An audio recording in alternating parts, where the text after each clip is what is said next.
विद्यार्थी मित्रांनो नमस्कार. मी काल तुम्हाला स्ट्रेस आणि स्ट्रेन याची थोडक्यात माहिती देत असतानाच त्या माहिती सोबत इलास्टिक आणि प्लास्टिक मटेरियल म्हणजे काय हे आपण बघितलं. खरं तर इलास्टिक मटेरियल आणि प्लास्टिक मटेरियल हे त्याचे एक्झाम्पल्स आहेत स्ट्रेनचे. पण आता आपल्याला नक्की बघायचं स्ट्रेन आणि स्ट्रेस म्हणजे काय. जसं मी मागच्या तासाला सांगितलं की ज्यावेळेस एखादं बाह्य बल दिलं जातं तेव्हा पदार्थ कसा वागतो, पदार्थ कसा रिॲक्ट होतो, याला आपण स्ट्रेस असं म्हणतो आणि स्ट्रेन आणि स्ट्रेस हे या दोन्हींशी रिलेटेड आहेत. तर स्ट्रेस म्हणजे ज्यावेळेस एखादं बाह्य बल पदार्थावर कार्य करतं तर त्याला जो होणारा विरोध आहे त्याला स्ट्रेस असं म्हणतात. आणि स्ट्रेन म्हणजे बाह्य बलामुळे पदार्थाचं जे डिफॉर्मेशन होतं त्याच्या लांबीमध्ये बदल होतो किंवा आकारमानात बदल होतो किंवा त्याच्या क्षेत्रफळात बदल होतो त्याला आपण स्ट्रेन असं म्हणतो. सुरुवातीला आपण स्ट्रेनची व्याख्या बघू काय दिलेली आहे की when an external force acting on the material there is change in its dimension the deformation is called strain. The strain is the ratio between the change in dimensions to its original dimensions. It has no unit. म्हणजे जसं या आकृतीत दाखवलं आहे की समजा मी P हे ओढणारं बल दिलेलं आहे. पी हे ओढणारं किंवा टेन्साईल फोर्स किंवा ऍक्शियल पुल असा दिला तर पदार्थ या बलामुळे पदार्थाच्या लांबीत वाढ होतीये. तर लांबीतील वाढ भागिले मूळ लांबी याला आपण स्ट्रेन असं म्हणतो. लांबीतील वाढ भागिले मूळ लांबी याला आपण स्ट्रेन असं म्हणतो. हा एक रेशो आहे change in length to original length. तर त्याला आपण काय म्हणतोय स्ट्रेन. तर स्ट्रेनचा पहिला प्रकार आहे की लिनियर स्ट्रेन. पहिला प्रकार काय लिनियर स्ट्रेन जो आता मी तुम्हाला सांगितला change in length to original length is called strain. जसं की पी हे बल दिल्यामुळे पदार्थाची लांबी जर डेल्टा एल नी वाढली तर डेल्टा एल अपॉन लेंथ हे लिनियर स्ट्रेन आहे. डेल्टा एल अपॉन एल हे लिनियर स्ट्रेन आहे. आता स्ट्रेनचे 3 प्रकार आहेत. पहिला प्रकार झाला लांबीतील वाढ. बाह्य बलामुळे पदार्थाच्या लांबीतील वाढ याला आपण लिनियर स्ट्रेन म्हणतो. परंतु ज्यावेळेस लांबीतील वाढ होत असताना त्याचं आकारमान कमी होऊ शकतो. त्याचं क्षेत्रफळ. आता इथं शब्द वापरून क्रॉस सेक्शनल एरिया काटछेदाचं क्षेत्रफळ कमी होऊ शकतं. तर बाह्य बलामुळे जर पदार्थाचं आकारमान हे बदललं आकारमानातील बदल भागिले मूळ आकारमान change in area to original area. Change in area to original area याला आपण लॅटरल स्ट्रेन म्हणतो. Change in area to original area याला आपण काय म्हणतो लॅटरल स्ट्रेन. म्हणजे बलामुळे लांबीतील लांबी बदलू शकते किंवा क्षेत्रफळ बदलू शकतं. त्याच पद्धतीनं तिसरं जे आहे त्याला म्हणतात व्हॉल्युमेट्रिक स्ट्रेन. म्हणजे इथं दाखवलंय या पदार्थाला मी असं बल दिले की त्याला चारही बाजूनी किंवा सर्व बाजूनी दाबलं जातं आणि त्याचं आकारमान लहान झालेलं आहे. तर अशा पद्धतीचा जो स्ट्रेन आहे ज्याच्यामध्ये पदार्थ डिफॉर्म होतो म्हणजे त्याची आकृती बदलते त्याचं आकारमान कमी होतं. तर आकारमानातील बदल भागिले मूळ आकारमान आकारमानातील बदल भागिले मूळ आकारमान याला आपण म्हणतो व्हॉल्युमेट्रिक स्ट्रेन. याला काय म्हणतो आपण व्हॉल्युमेट्रिक स्ट्रेन. स्ट्रेन याचा अर्थ काय बाह्य बलामुळे जे काही लांबीतील बदल असेल तर लांबीतील बदल आणि मूळ आकारमान मूळ लांबी याच्या रेशोला आपण लिनियर स्ट्रेन किंवा लांबीचं स्ट्रेन असं म्हणतो. जर पदार्थातील बाह्य बलामुळे क्षेत्रफळाचं बदल झाला क्षेत्रफळ कमी झालं किंवा जास्त झालं तर त्याला आपण म्हणतो लॅटरल स्ट्रेन. बदललेलं क्षेत्रफळ भागिले मूळ क्षेत्रफळ. त्याचप्रमाणे जर पदार्थाचा आकारमान हा कमी किंवा जास्त झाला बलामुळे तर बदललेलं आकारमान डेल्टा व्ही अपॉन व्ही मूळ आकारमान या रेशोला आपण व्हॉल्युमेट्रिक स्ट्रेन असं म्हणतो. या रेशोला आपण व्हॉल्युमेट्रिक स्ट्रेन असं म्हणतो. तर लॅटरल स्ट्रेन आणि लिनियर स्ट्रेन या दोघांचा एक रेशो आहे, तर त्याला आपण म्हणतो पॉइझन्स रेशो. लॅटरल स्ट्रेन आणि लिनियर स्ट्रेन यांचा जो काही गुणोत्तर आहे त्याला आपण पॉइझन्स रेशो असं म्हणतो. पॉइझन्स रेशो म्हणजे काय, इथे एक आकृती आहे तुम्हाला दाखवतो की इथे डेल्टा एल अपॉन एल हा काय लिनियर स्ट्रेन आणि आकारमानातील बदल म्हणजे डेल्टा डी अपॉन डी याला आपण म्हणू आकारमानातील बदल. तर डेल्टा डी अपॉन डी भागिले डेल्टा एल अपॉन एल याला पॉइझन्स रेशो असं म्हणतात, याला पॉइझन्स रेशो असं म्हणतात. आता हे पॉइझन्स रेशो म्हणजे काय, स्ट्रेन म्हणजे काय, हे आपण पुढे एका ग्राफ मध्ये सविस्तरपणे बघणार आहे. आता पुढचा पार्ट आहे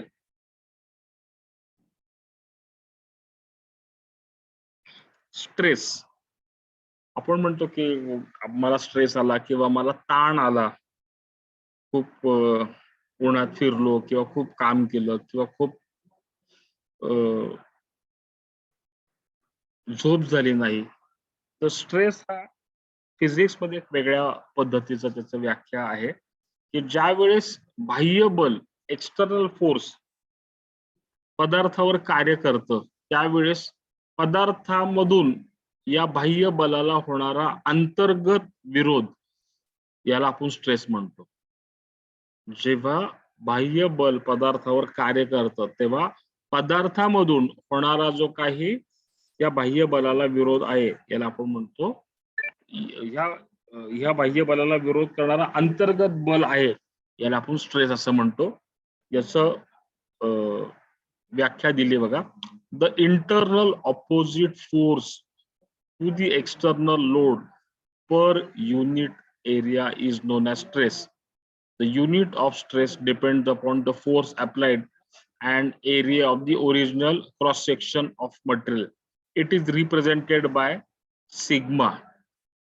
स्ट्रेस म्हणजे जो बाह्य बलाला पदार्थातून होणारा अंतर्गत बलाचा विरोध किंवा इंटरनल ऑपोजिट फोर्स याला आपण स्ट्रेस म्हणतो. स्ट्रेस हा कसा असतो, तर जेवढं बल आपण दिलेलं आहे ते भागिले क्रॉस सेक्शनल एरिया, ज्या काटछेदाच्या किंवा क्रॉस सेक्शनल एरियाच्या वर तो कार्य करतो तो एरिया, तर फोर्स भागिले क्रॉस सेक्शनल एरिया, फोर्स भागिले क्रॉस सेक्शनल एरिया, ज्या क्षेत्रफळावर बल कार्य करतं ते क्षेत्रफळ याला आपण स्ट्रेस म्हणतो. स्ट्रेसचे 3 प्रकार आहेत. पहिला प्रकार आपण बघू की टेन्साईल फोर्स, ओढणारे बल. जसं मी मगाशी बघितलं की इथे या रॉडला मी दोन्ही बाजूनी ताण देतोय, तर ज्यावेळेस आपण अशा पद्धतीने बल देतोय की जे जॉबच्या दोन्ही टोकांना एकसारखे पण विरुद्ध बाजूने असते आणि त्याच्यामुळे पदार्थाच्या लांबीत वाढ होते, तर अशा बलाला होणारा विरोध याला आपण टेन्साईल स्ट्रेस असं म्हणतो. When a body is subjected to two equal and opposite axial pulls, एकसारखे पण विरुद्ध दिशेने जे काही पुल किंवा ओढणारे बल आहे त्याला आपण टेन्साईल स्ट्रेस असं म्हणतो. आणि या बलाला होणारा जो विरोध आहे त्याला आपण टेन्साईल स्ट्रेस म्हणतो. इथं दाखवलंय की उदाहरणं दिलेली आहेत. When a brake is applied to the brake rod, म्हणजे ज्यावेळेस आपण टू व्हीलर मध्ये ब्रेक रॉड असतो लांब बघा तुमच्या बाईकला, तर अशा रॉडला ज्यावेळेस आपण ब्रेक दाबतो त्यावेळेस तो रॉड हा टेन्साईल फोर्स आणि टेन्साईल स्ट्रेस अंडर त्याच्या अंडर टेन्साईल स्ट्रेस उत्पन्न होत असतो. त्याचप्रमाणे इथे असं सुद्धा दिलंय की या टेन्साईल स्ट्रेसमुळे निर्माण होणारी लांबीतील वाढ याला आपण टेन्साईल स्ट्रेन म्हणतो. टेन्साईल स्ट्रेसमुळे होणारी लांबीतील बदल किंवा लांबीतील वाढ याला आपण टेन्साईल स्ट्रेस असं म्हणतोय. दुसरं त्यांनी उदाहरण दिलेले अतिशय छान आहे, crane rope. Wien rope is pulling, ज्यावेळेस आपण लिफ्टची जी काही क्रेन आहे तर ही क्रेन जेव्हा खालून वर लिफ्ट माणसं घेऊन वरच्या मजल्यावर जात असते, तेव्हा क्रेनची रोप ही टेन्साईल स्ट्रेसच्या अंडर असते. क्रेनची रोप ही टेन्साईल स्ट्रेस, तिच्यावर ताण बल असतो आणि त्या ताण बलामुळे त्याच्यामध्ये निर्माण होणार टेन्साईल फोर्स असतो, त्याच्यामुळे त्याच्यामध्ये निर्माण होणारा विरोध किंवा बल याला आपण टेन्साईल, त्याच्या या बलामुळे निर्माण होणारा जो विरोध आहे याला आपण टेन्साईल स्ट्रेस असं म्हणतो. किंवा अजून तिसरं एक उदाहरण दिले बेल्ट ड्रायव्हिंग द फॅन, की जिथं बेल्ट ड्राईव्ह आहे, मोटर मधून मशीनला बेल्टद्वारे पॉवर ट्रान्समिट केले जाते, त्या ठिकाणी त्या बेल्ट मध्ये टेन्साईल स्ट्रेस निर्माण होते. तर ही उदाहरणं आपण बघितलेली आहेत टेन्साईल स्ट्रेसची. आता त्याच्या उलट दुसरं एक उदाहरण आहे की मी अशा पद्धतीने बल देतोय की विरुद्ध दिशेने आहे, पण ज्याच्यामुळे जॉब हा कॉम्प्रेस होतो किंवा दाबला जातो किंवा त्याची लांबी कमी होते. इथं दुसऱ्या आकृतीमध्ये दाखवले कॉम्प्रेसिव्ह फोर्स, की जॉबच्या दोन्ही टोकांना एकाच मॅग्नेट्यूड किंवा प्रमाणाचे पी हे बल आहे, पण त्यांची विरुद्ध दिशा अशा पद्धतीने आहे की त्याच्यामुळे जॉब हा कॉम्प्रेस होतो आणि दाबला जातो. असा जो काही अशा कॉम्प्रेसिव्ह फोर्समुळे जो काही रेजिस्टन्स किंवा विरोध होतो, तर त्याला आपण कॉम्प्रेसिव्ह स्ट्रेस असं म्हणतो. इथं दिलेले उदाहरण की जेव्हा मटेरियलला दोन इक्वल आणि अपोजिट ऍक्सियल पुश, इथे पुल ओढणे नाही तर पुश दाबणे, असे जेव्हा बल कार्य करतात तेव्हा मटेरियलची लांबी कमी होते आणि या बलाला होणारा विरोध याला आपण कॉम्प्रेसिव्ह स्ट्रेस म्हणतो. जेव्हा पदार्थावर दोन्ही एकसारखे पण ऑपोजिट दोन्ही टोकांना दाबणारी बल कार्य करतात, तेव्हा त्या पदार्थाच्या लांबी कमी होते व या कॉम्प्रेसिव्ह बलाला होणाऱ्या विरोधाला आपण कॉम्प्रेसिव्ह स्ट्रेस असं म्हणतो. या कॉम्प्रेसिव्ह बलाला होणारा जो काही विरोध आहे, कॉम्प्रेसिव्ह फोर्सला होणारा जो काही विरोध आहे, याला आपण कॉम्प्रेसिव्ह स्ट्रेस असं म्हणतो. कॉम्प्रेसिव्ह स्ट्रेस म्हणजे अशा पद्धतीचे बल आहे की ज्यांनी पदार्थ दाबला जातो त्याची लांबी कमी होते. त्याचप्रमाणे या कॉम्प्रेसिव्ह स्ट्रेसमुळे होणारं जे काही स्ट्रेन आहे, तर त्याला आपण कॉम्प्रेसिव्ह स्ट्रेन असं म्हणतो. या कॉम्प्रेसिव्ह स्ट्रेसमुळे होणारे जे काही स्ट्रेन आहे त्याला आपण कॉम्प्रेसिव्ह स्ट्रेन असं म्हणतो. आता कॉम्प्रेसिव्ह स्ट्रेस ची उदाहरणं दिली आहेत. Compressive stress on connecting rod on the first part of power stroke. जेव्हा इंजिन मध्ये पिस्टन हा आणि क्रँकशाफ्ट याच्यामध्ये कनेक्टिंग रॉड असतो, तर त्यावेळेस पहिल्या भागामध्ये जो काही पॉवर स्ट्रोक निर्माण होतो, तर त्यावेळेस जो काही पुशिंग फोर्स पिस्टन हा कनेक्टिंग रॉडला देतो त्याला आपण कॉम्प्रेसिव्ह फोर्स असं म्हणतो आणि त्याच्यामुळे कनेक्टिंग रॉड मध्ये कॉम्प्रेसिव्ह स्ट्रेस निर्माण होतो. त्याच्यामुळे कनेक्टिंग रॉड मध्ये कॉम्प्रेसिव्ह स्ट्रेस निर्माण होतो. दुसरं एक उदाहरण दिलेलं आहे की वाल्व मध्ये जो काही पुश रॉड आहे त्याच्यावर सुद्धा कॉम्प्रेसिव्ह फोर्स कार्य करतं आणि त्याच्यामुळे त्या वॉलच्या पुश रॉडवर कॉम्प्रेसिव्ह स्ट्रेस निर्माण होतो. तिसरं उदाहरण दिले क्लच लाइनिंग, जे काही ब्रेक्सचे क्लच लाइनिंग आहेत, जेव्हा ते एंगेज होतात, जेव्हा ते एकमेकांना चिटकतात, त्यावेळेस त्यांच्यामध्ये सुद्धा कॉम्प्रेसिव्ह स्ट्रेस निर्माण होते. तर दाबल्या जाणाऱ्या बलामुळे जो काही स्ट्रेस निर्माण होतो त्याला आपण कॉम्प्रेसिव्ह स्ट्रेस असं म्हणतो. आता तिसरं स्ट्रेसचा प्रकार आहे तो अतिशय वेगळा आहे. ज्या वेळेस आपण बलाला इक्वल आणि अपोजिट बल देतो अशा पद्धतीनं की ते क्रॉस सेक्शनला टँजंट किंवा काटकोनात असतात आणि याच्यामध्ये the body tends to shear off across the cross section. अशा पद्धतीचे हे बल कार्य करतं की काटछेदाला बॉडी शिअर किंवा तुटू शकते. याचं उदाहरण इथं दाखवलंय बघा, की रिवेट आहे आणि रिवेटला मी दोन्ही बाजूनी लोड देतोय. जर तुम्ही आकृती थोडीशी बारीक आहे तर हे लोड दिल्यानंतर रिवेट हे क्रॉस सेक्शनला त्याच्या काटछेदाला तुटू शकते किंवा तुटते.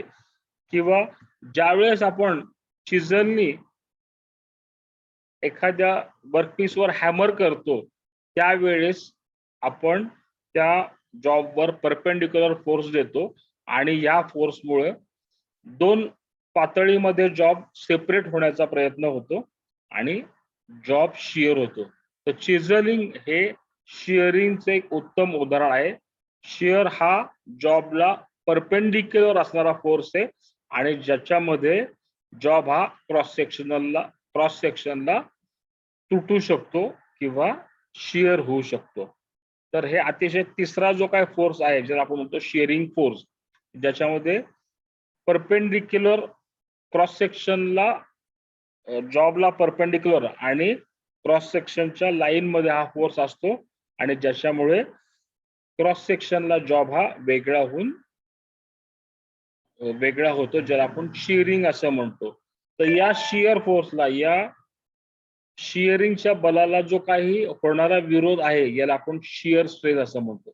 या शिअर फोर्सला होणारा जो काही विरोध आहे याला आपण शिअर स्ट्रेस असं म्हणतो. आणि या शिअर स्ट्रेस मुळे निर्माण झालेला काही जो बदल आहे किंवा या शिअर स्ट्रेसमुळे निर्माण झालेला स्ट्रेन आहे याला आपण शिअर स्ट्रेन असं म्हणतो. आपण मुख्यतः 3 पद्धतीचे स्ट्रेस बघितले. टेन्साईल स्ट्रेस, पदार्थाला दोन्ही टोकांना ओढणारे बल ज्याच्यामुळे पदार्थाच्या लांबीत वाढ होते किंवा ऍक्सियल पुल मिळतं तर आपण टेन्साईल फोर्स असं म्हणतो. दुसरा एक कॉम्प्रेसिव्ह स्ट्रेस, पदार्थांना दाबणारे बल आहे ज्याच्यामुळे पदार्थाची लांबी कमी होऊ शकते.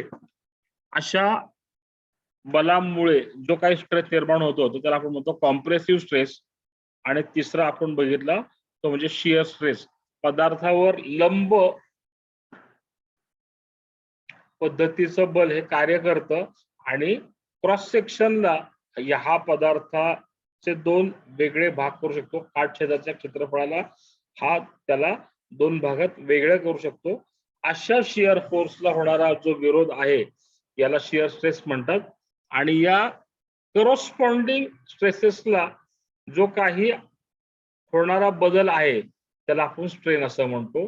टेन्साईल स्ट्रेसला टेन्साईल स्ट्रेन, कॉम्प्रेसिव्ह स्ट्रेसला कॉम्प्रेसिव्ह स्ट्रेन आणि शिअर स्ट्रेसला शिअर स्ट्रेन. तर असे हे 3 मुख्यतः बदल आपण बघितलेत. आता आपल्याला या कन्सेप्ट कशात स्ट्रेस म्हणजे काय आणि स्ट्रेन म्हणजे काय आपण बघितलं. स्ट्रेन म्हणजे लांबीतील बाह्य बलामुळे झालेला लांबीतील किंवा आकारमानातील किंवा क्षेत्रफळातील बदल आणि स्ट्रेस म्हणजे पदार्थाचा बलाला होणारा, पदार्थातून होणारा जो काही बाह्य बलाला विरोध याला आपण स्ट्रेस असं म्हणतो. तर इथे पदार्थाची वागणूक ही एका ग्राफ मध्ये दाखवलेली आहे ज्याला आपण म्हणतो स्ट्रेस स्ट्रेन कर्व. या ग्राफला तुम्ही व्यवस्थित जर अभ्यासलं तर याला म्हणतात स्ट्रेस स्ट्रेन कर्व. एका बाजूला स्ट्रेस म्हणजे बल वाढून त्याचा होणारा विरोध याचा ग्राफ केलेला आहे वाय ऍक्सिसला आणि एक्स ऍक्सिसला बल वाढवल्यानंतर पदार्थातील जी काही लांबी आहे त्याचं मोजमाप केले आणि तिथून त्या स्ट्रेनचे आकडे हे एक्स ला घेतलेले आणि स्ट्रेसचे आकडे हे वाय ला घेतलेले आहेत. तर सुरुवातीला आपण बघतो की जसं पदार्थावर मी बल वाढवतोय तेव्हा एक सरळ रेष येते. सुरुवातीला बल 0 असते, मी ते वाढवतोय आणि एका सरळ रेष एका बिंदूपर्यंत इथं दिलेलं आहे त्याला लिहिलंय की प्रोपोर्शनल लिमिट किंवा याला शब्द आहे इलॅस्टिक लिमिट. तर इथे आपल्याला असं ऑब्झर्व होतं की इलॅस्टिक लिमिट मध्ये किंवा इलॅस्टिक रेंज मध्ये stress is directly proportional to strain. ही जी सरळ रेषा, याचा अर्थ काय की जर मी पदार्थाची बल वाढवलं तर त्याची लांबी वाढणार आहे. ज्या प्रमाणात बल वाढवलं तर त्या प्रमाणात लांबी वाढणार आहे.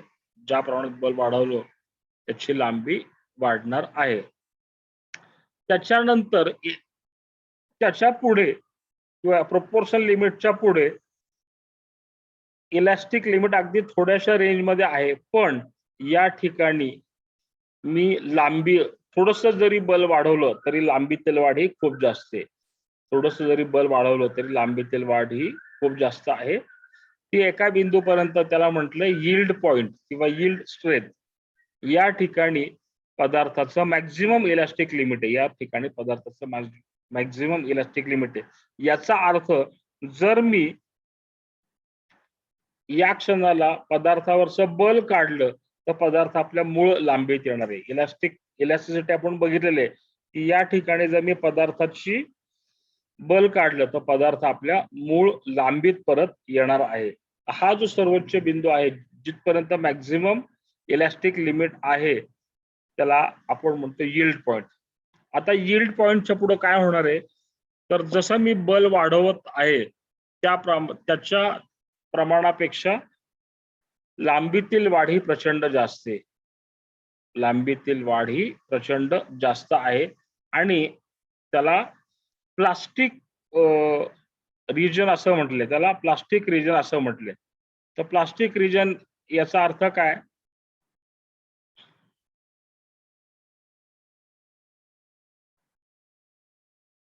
तर आता जो काही लांबीतील बदल आहे हा कायमचाच राहणार आहे. पदार्थ आपल्या मूळ लांबीत जाणार नाही. पदार्थ हा ताणलेल्या स्थितीतच राहणार आहे. यील्ड पॉइंट नंतर जर मी बल वाढवलं तर पदार्थ हा कायम प्लास्टिक रेंज मध्ये राहणार आहे. पदार्थ हा कायम प्लास्टिक रेंज मध्ये राहणार आहे. त्याच्यानंतर एक शब्द दिलेला आहे अल्टिमेट स्ट्रेंथ. म्हणजे आता मी इथे बल वाढवत जातोय, अगदी थोडस बल वाढवलं तरी पदार्थाचा जो काही लांबीतील बदल आहे हा प्रचंड आहे. अगदी थोडस बल वाढवलं तरी पदार्थाचा लांबीतील बदल हा प्रचंड आहे. याच्यानंतर इथे जे दिलेलं आहे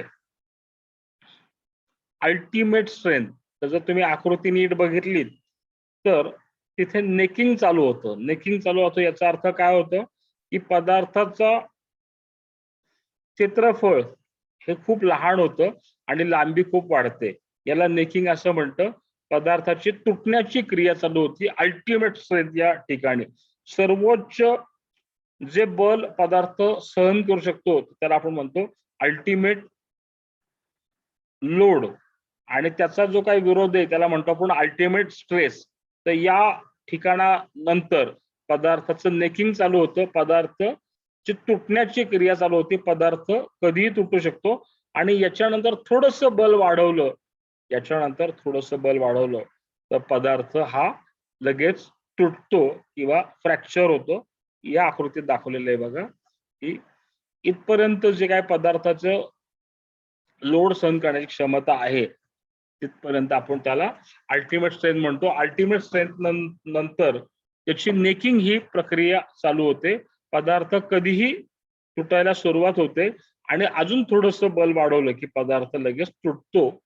तर अशा पद्धतीनं बाह्य बलाला जसं आपण वाढवतो तसं पदार्थाची वागणूक ही बदलत जाते. बाह्य बलाला जसं आपण वाढवतो तर तसं पदार्थाची वागणूक ही बदलत जाते. ज्या ठिकाणी पदार्थाची जास्तीत जास्त लोड सहन करतो तर त्याला आपण म्हणतो अल्टिमेट लोड, आणि त्याचा जो होणारा विरोध आहे त्याला म्हणतो आपण अल्टिमेट स्ट्रेस.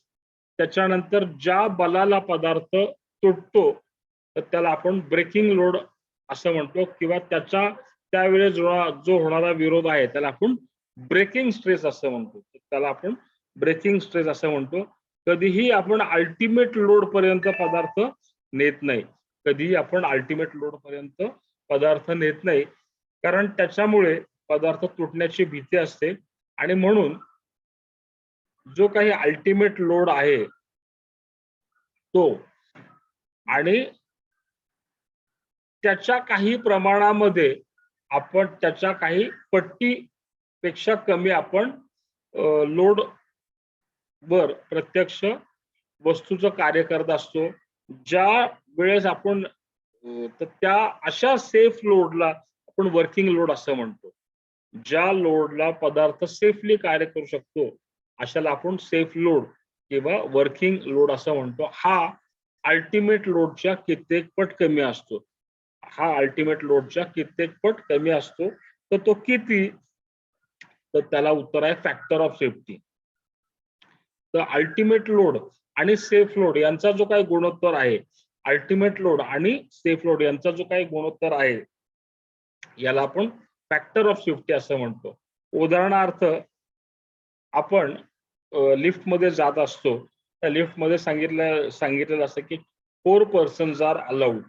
याचा अर्थ आपण एखाद्या 4 माणसं या लिफ्टमध्ये अलाउ केलेली आहेत. म्हणजे ऑन अन ॲव्हरेज जर एका माणसाचं आपण 100 किलो वजन धरलं तर 400 किलो एवढा लोड हा सेफ वर्किंग लोड आहे त्या लिफ्टचा. त्याच्या अगेन्स्ट जर तिथे तुम्ही एक एक्झाम्पल म्हणून की त्याचा जर फॅक्टर ऑफ सेफ्टी 6 असेल, त्याचा जर फॅक्टर ऑफ सेफ्टी 6 असेल, याचा अर्थ 6 गुणिले 400 2400 या लोडला ही केबल तुटू शकते किंवा त्याचा अल्टिमेट लोड सहन करण्याची क्षमता 2400 लोड आहे. परंतु आपण प्रत्यक्ष तेवढं लोड न देता त्याच्या फॅक्टर ऑफ सेफ्टी म्हणजे 1/6 एवढा लोड देतो, ज्याला वर्किंग लोड असं म्हणतो. तर फॅक्टर ऑफ सेफ्टी हा एक असा रेशो आहे की अल्टिमेट लोड आणि वर्किंग लोड यांचा रेशो आहे. फॅक्टर ऑफ सेफ्टी हा प्रत्येक पदार्थाचा वेगवेगळा आहे. फॅक्टर ऑफ सेफ्टी हा प्रत्येक पदार्थाचा वेगवेगळा आहे.